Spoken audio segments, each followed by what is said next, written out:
Hey, welcome to our spoiler review of one of our probably favorite books of all time, / series of all time. This is our review of The Golden Compass by Philip Pullman. And we both probably read this book around the same age, 11 or 12, and we both instantly loved it. I think it was one of those things that we bonded over when we were... I think that, yeah. Have you read The Golden Compass? I've read The Golden Compass. I have too. Wasn't it amazing? It was really good. Yeah.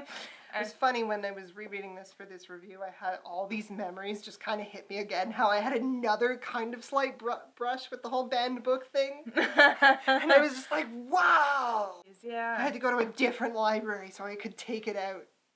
Beat the system, man. I was actually looking, and there was an article written that recently, like I guess sometime around, I think 2007, a Catholic school board in Holton Hills, like less than an hour away, took it out of their library. I actually discovered this book because my mother bought it for me, and I started reading it. She bought me the whole series, and I was like, I'm really, really bored.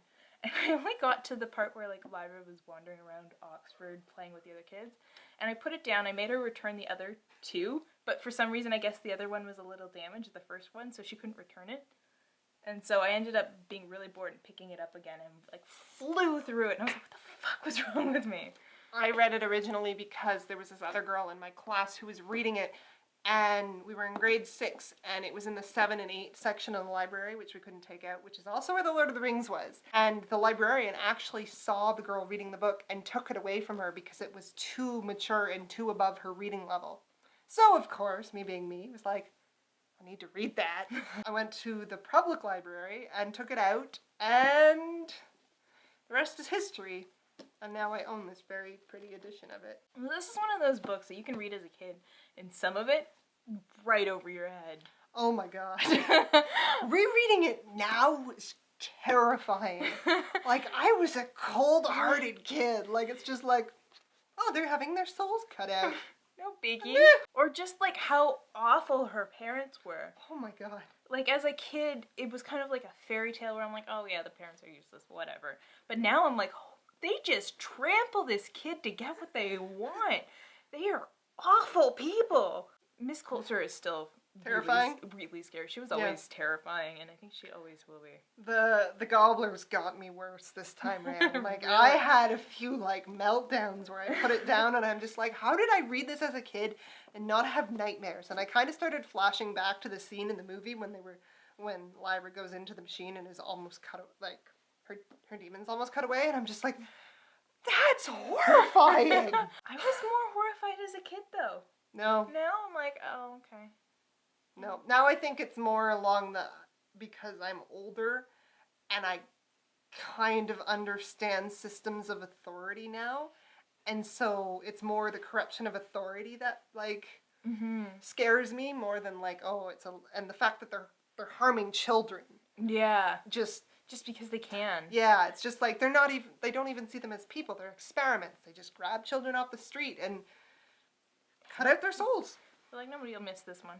Like, yeah, and it's just, it's horrifying. All the religious themes, too. Like, just, like, I was raised as a Catholic, and even as a kid, I was kind of like, I'm not sure how into this I am, but to find something that actually took, like, themes of these stories and these myths that I'd been hearing since the beginning of time and actually, like, did something new with them just blew my mind, right? Like, I was absolutely stunned, and, like, it was kind of like my first, like, remix book where it's, like, taking one thing that you knew, like, Little Red Riding Hood, and turning it into a new story for me. See, that all went over my head because my family wasn't religious. Yeah. It was just like, Bible. Yeah. Like, I knew the most basic stories, but now, like, there are a lot of little nuance things and little twists where they don't even directly say, but I'm just like, I see what you did there. Zoroastrianism. That one got you. Okay, I took an apocalypticism course in university, and what I would do every week, we'd be looking at a different kind of sect or a different kind of heresy, and Zoroastrianism was my favorite. And so I'm reading this book, and all these people are at this party, and Lyra's just kind of walking through the party, and she's hearing these snatches of conversation, and someone's like, oh, such and such of the Zoroastrian heresy, and I'm just like, throwaway line, but I know everything you're talking about. You're like, I know Zoroastrianism. Oh my god. And I never got, like, I saw the books almost through Lyra's eyes, which is the most interesting thing, because, you know, she's very childlike, she's very innocent about the way she looks at the world. Her dialogue is so believable. Yeah, and it's not annoying. It's like a kid. And the way she sees the world, it's not exaggerated, but, you know, she's very kind of, like, fluid, and she'll be like, oh, sure, I'm gonna act like Egyptian kid now, and oh, now I'm a high society, and she just kind of fluidly goes through these roles. And he's not afraid to make her vicious, either. No. Like, she's, like, kids can be awful, and just some of the stuff she gets up to, and some of the stuff she says, and, like, it's highly believable. It's highly believable, like... And even just, like, her goal of going to the north and rescuing her friend, she kind of has no idea how to go about it. She kind of falls in line with people who are going there, but she influences all these major events, and she's probably one of the most badass heroines I think I've ever encountered. I also noticed that, I think it's probably because I'm older, she's a bit of a sociopath. A little bit. Just like a little bit. Just like, whoa! It was just like... Yeah. Because she watches, and then she creates herself to fit into certain situations. But see, kids do that all the time. I know, too. But it's weird. I don't know, like... I think all kids are sociopaths. I know, but there's something about her, and I think it's just the fact that because she has this destiny and she's kind of being dragged towards it, there's just... I wouldn't say it's off. No, she's not creepy. She's not creepy. It's just there's something about her. Yeah. You know what it is? It's dread. It's dread. And I think it's because how they say, you know, there's gonna be a betrayal. And I just read this book. I knew what it was but just that sense of dread of her moving towards this ultimate moment at the end of the book that's negative when Roger dies. See, it's like, I never really saw it as a betrayal. Like, it was never something she consciously did. No. She had no intentions of killing this boy. So it always kind of confused me when they called it, like, a betrayal, because I guess in the most technical sense it is. I think it's like, it would be something that even though she really had no control over it, she would have guilt. Yeah. So... yeah. So even though it's not technically a betrayal, she would feel like she betrayed him? I would almost say that was when the world betrayed her. But that's not the way the prophecy is phrased at all, but that would be like the betrayal that I could see. Because her parents are... Oh my god. Have no qualms about God. trampling their little girl. And they're abusive, like physically abusive. Yeah. They threaten violence. Like at the very beginning of the book, Lord Asriel threatens violence. He's like, oh, tell me what you're doing in here or I'll break your arm. Hello to you too, oh, daddy. Like, oh.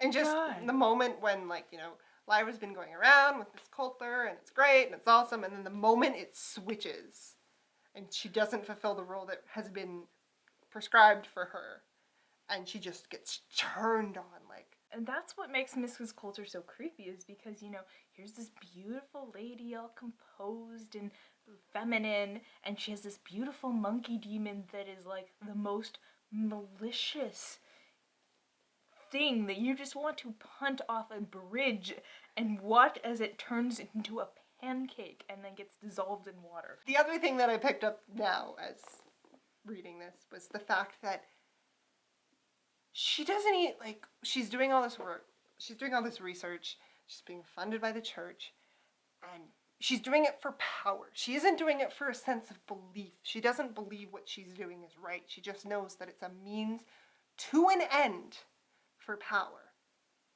She knows it's awful. She's not gonna, she refuses to let Lyra get cut because, you know, it's her daughter. Yeah.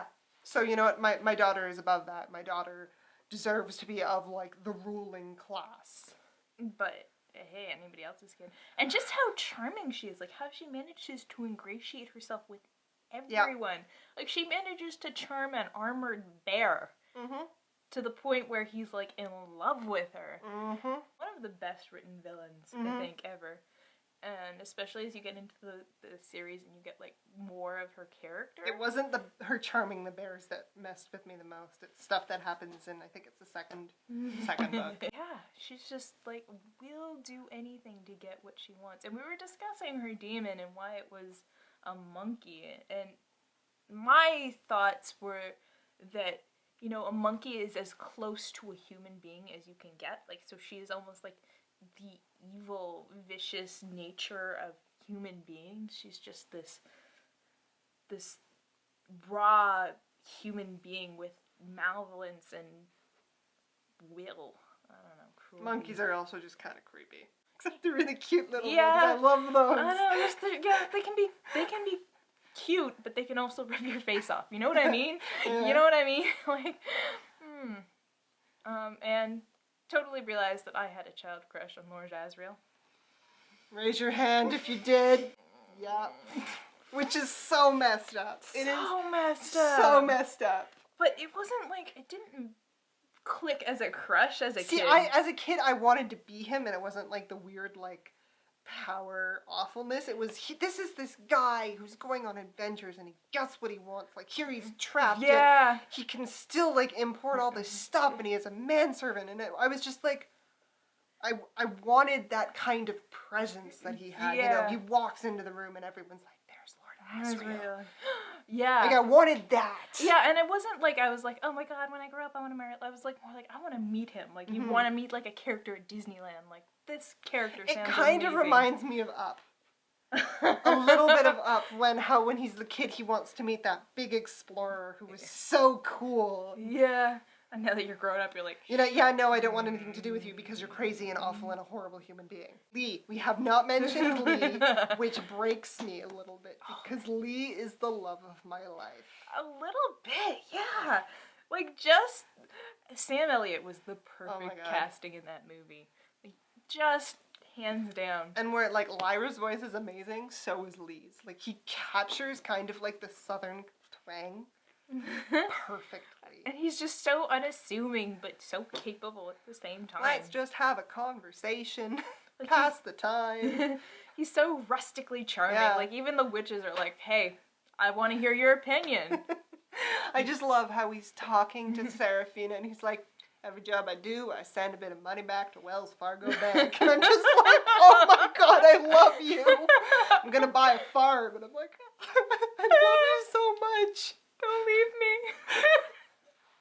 As a kid, I'm just like, I want him to buy a farm. And as an adult, I'm just like, oh, you want to retire? You're dead. He's one of those characters where you're reading the book and you're like, God, maybe it'll turn out differently this time. You know, I almost read Lyra and because Armored Bear. Fuck. Oh my god, Armored Bear. But I almost read Lyra's relationship with Eirik as almost romantic. See, I didn't get that. Like, She's always like, York, dear. yeah, her. Like I always picture her like. Well, yeah, she's. It was like if he were a human, she would have married him. Like, you know what I mean? Like, but even as a kid, I was like, this is kind of weird. Yeah, she dear and darling a lot with him specifically. No one else. Voice acted by Ian McKellen. That throws me off. Just saying. That throws me off now, though. I'm like, what the hell is this bear saying? Gandalf is talking to me. Oh. It's like the whole, like, last bit about the bears and how, like, the two different versions of kingship and just how, like, he represents, like, the traditional ways and, like, nature and the humanism of the other guy, and it's just like, oh. It's just like how an armored bear can't be tricked unless they're going against their own nature. Like, oh, just, like, that's, like, at the center of this book. It's, like, nature. Like, your demon is who you are. It represents who you are. Like, and then you have this bear who wants a demon and he's like obsessed with it, and just the concept of that and all the places you can take that is just you sit there and you're just like, wow. And how, like, it's just this ongoing theme, like when Lyra's with the Egyptians and Macosta's just like, you're not Egyptian kid. you can learn how to talk the talk, but you're not. That's not who you are. You've got fire in your soul. Yeah. Levels. It's like an onion book. I'm bringing back that phrase, the onion book. Oh my god. Yeah, you can't help but be excited for the next books too. Yeah. Because, on top of finally rereading the rest of the books in the series, BBC and Bad Robot are producing a mini-series for the BBC, which will be great, because I liked the movie, but there was a lot that was cut out because of the controversy, and it was kind of rushed, and it just... The movie was actually a fairly decent adaptation, but it was very simplified. Yes. And I just found out about this today, and it blew my mind, that for the last decade, Philip Pullman has been writing a sequel. Which is oh my god, my childhood. Called The Book of Dust. Going to be following Lyra again, and it's going to talk about the origins of dust. But I'm just do you know how exciting that is? I am so excited to see her grow up. I know, right? The person she's going to be is fantastic. And the way just the society is with kind of the crumbling of the power of the church. Mm-hmm. Mm-hmm. Complete rewrite of society. Everything is changing. Yeah. So, to close this, we kind of had this discussion over text, but what do you think your demon would be? I decided it would probably be some type of bird. One of those birds that, doesn't have a big flock, but, a swan or something. I don't know. Kind of feeling a cat. I thought about it. Kind of feeling a cat for me. For some reason, I kept thinking a hawk. Because I'm I want to be the bondsmidge. And I'm that's not the point, Alexandra. That is not how this works. No, I expect it'll be some kind of cat, something somewhat vicious, but... Only vicious when provoked, though. Swans are pretty vicious. I know, I watched one almost attack my friend Colleen. It was great. Yeah, it would probably be a cat. Maybe an owl. Yeah, a horned owl. Or that funny owl that changes its shape. Thanks for watching. And in the comments down below, tell us what you think your demon would be, what your fond memories of this book series are, how old you were when you read it. Tell us what blew your mind about this series as a kid, because I'm sure there had to have been something. Or if you didn't like it as a kid, tell us why. So, that is our review. We will see you when we manage to get around to the next one, which I swear to God we will. Bye, guys.